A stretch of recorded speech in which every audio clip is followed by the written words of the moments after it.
Boston T party. हुआ क्या, सबसे पहले तो ग्रेनविले आया, तो ग्रेनविले ने शुगर एक्ट लगा दिया, स्टाम्प एक्ट लगा दिया, करेंसी एक्ट लगा दिया, क्वार्टरिंग एक्ट लगा दिया। स्टाम्प एक्ट के कारण लोग नाराज हो गए, फिर ग्रेनविले की सरकार गिर गई स्टाम्प एक्ट के कारण। फिर एक वित्त मंत्री आए इंग्लैंड के जिनका नाम था टाउनशेड। टाउनशेड 1767 में एक नई कर प्रणाली लाते हैं जिसके तहत 5 वस्तुओं पर सीमा शुल्क लगाते हैं। उसका विरोध होता है तो बोस्टन में कुछ अमेरिकी नागरिक मारे जाते हैं। इंग्लैंड की सरकार कहती है कि ठीक है, अब हम एक काम करते हैं, 5 में से 4 वस्तुओं से तो कर नहीं लेंगे, लेकिन चाय से हम कर लेंगे। अब लोगों को लगा, अमेरिका के लोगों को, कि ये हमारे पर शासन चला रहे हैं, हमें इसमें कोई दिक्कत नहीं, लेकिन हमारा आर्थिक शोषण कर रहे हैं।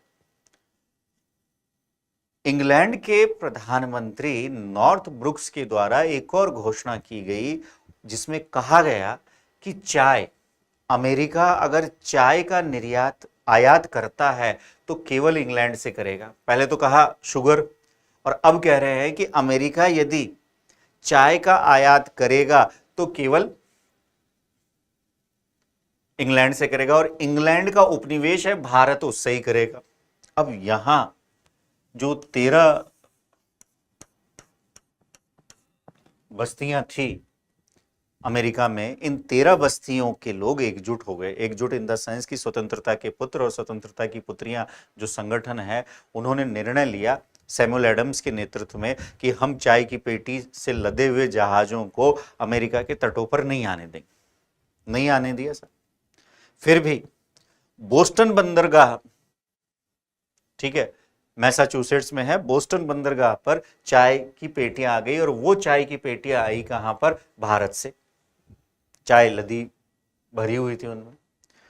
16 दिसंबर 1773 की बात है।